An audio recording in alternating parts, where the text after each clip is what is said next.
कभी सोचा है कि कुछ लोग ना कमरे में आते ही सबका ध्यान अपनी ओर कैसे खींच लेते हैं, और वो भी बिना एक शब्द कहे। नहीं, ये कोई जादू वादू नहीं है।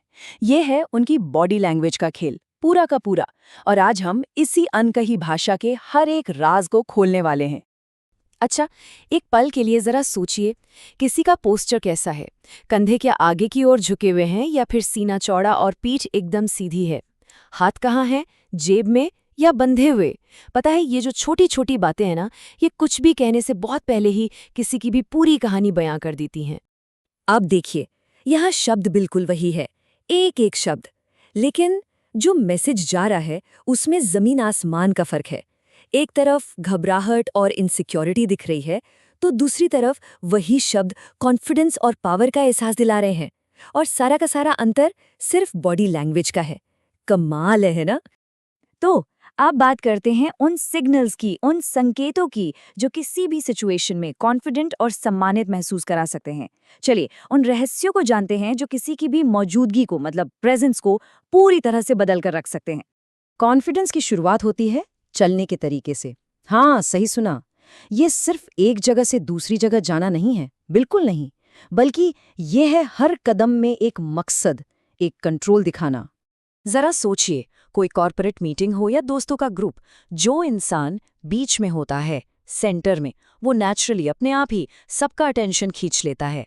ये लीडरशिप का एक ऐसा सबकॉन्शियस सिग्नल है जिसे हर कोई महसूस करता है, भले ही उसे पता ना हो। अरे, वो मशहूर टीवी शो है ना, पीकी ब्लाइंडर्स, उसमें जो मेन कैरेक्टर है थॉमस शेल्बी, वो हमेशा हमेशा अपने ग्रुप के बीच में चलता है। ये एक बहुत ही पावरफुल विजुअल है जो उसकी अथॉरिटी को दिखाता है। और पता है, इसी को कहते हैं थॉमस शेल्बी इफेक्ट। मतलब सेंटर की जो पोजीशन है वो अपने आप में ही लीडरशिप का सिंबल बन जाती है। तो फिर सवाल उठता है कि एक पावरफुल वॉक दिखती कैसी है? इसके 4 बहुत ही सिंपल स्टेप्स हैं। पहला, कंधे एकदम रिलैक्स्ड और नेचुरली स्विंग करते हुए। दूसरा, सिर हमेशा ऊंचा, आंखें सामने, जैसे कि कोई मकसद हो। तीसरा, एक कंट्रोल्ड वॉकिंग स्पीड, न बहुत ज्यादा तेज न बहुत ज्यादा धीरे। और चौथा, और ये बहुत जरूरी है, हाथ खुले हुए, जेब में या बांधकर नहीं, जो एक खुलेपन और कॉन्फिडेंस को दिखाता है। चलो, चलना तो सीख लिया, लेकिन जब कोई रुकता है तब क्या? अब हम बात करेंगे कि खड़े होकर और बैठकर अपनी स्पेस पर, अपनी जगह पर अधिकार कैसे जमाया जाए। जरा इस फर्क को देखिए। एक तरफ एक बंद, एक डिफेंसिव पोस्चर है, और दूसरी तरफ एक खुला और कॉन्फिडेंस स्टांस।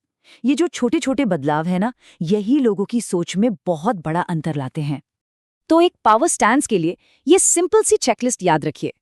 कंधे सीधे और पीछे की तरफ, पैर कंधों जितनी चौड़ाई पर, एक बैलेंस्ड ग्राउंडेड स्टैंस के लिए, और हाथ नेचुरल और कंट्रोल्ड, न कि फिजिट करते हुए या छुपे हुए। बस, ये एक मजबूत और बैलेंस्ड बेस बनाता है जो सीधा कॉन्फिडेंस दिखाता है। और जब बैठने की बारी आए तो कुर्सी पर ऐसे बैठें जैसे वो जगह अपनी ही हो। मतलब कुर्सी के किनारे पर नहीं, बल्कि आराम से पूरी कुर्सी को इस्तेमाल करें। थोड़ा फैल कर बैठें, आर्म रेस्ट का इस्तेमाल करें, और पीठ सीधी रखें लेकिन रिलैक्स्ड। ये दिखाता है कि आप बिल्कुल सहज हैं और सिचुएशन आपके कंट्रोल में है। चलिए, अब बात करते हैं उस सीक्रेट वेपन की जो कहे गए शब्दों को, पता है, 50% तक ज्यादा असरदार बना सकता है। और वो है हाथ। जी हाँ, आपके हाथ। दुनिया के सबसे पावरफुल स्पीकर्स अपने मैसेज को दमदार बनाने के लिए अपने जेस्चर्स का ही इस्तेमाल करते हैं। तो ये हैं वो 4 पावरफुल जेस्चर्स जिन्हें आज से ही इस्तेमाल किया जा सकता है। पहला है स्वीप्स, जब किसी ग्रुप से बात कर रहे हों। दूसरा है फ्रेम्स, किसी आइडिया पर फोकस करने के लिए। तीसरा, कट्स, अपनी बात पर जोर देने के लिए एक शार्प मोशन। और चौथा है द स्टीपल, उंगलियों के टिप्स को जोड़ना, जो शांत, पावर और गहरी सोच को दिखाता है। तो बात यह है कि शरीर हमेशा एक कहानी कह रहा होता है, हर पल। अब से उस कहानी का लेखक बना जा सकता है। तो सोचने वाली बात यह है कि अपनी बॉडी लैंग्वेज से दुनिया को क्या कहानी बताई जाएगी।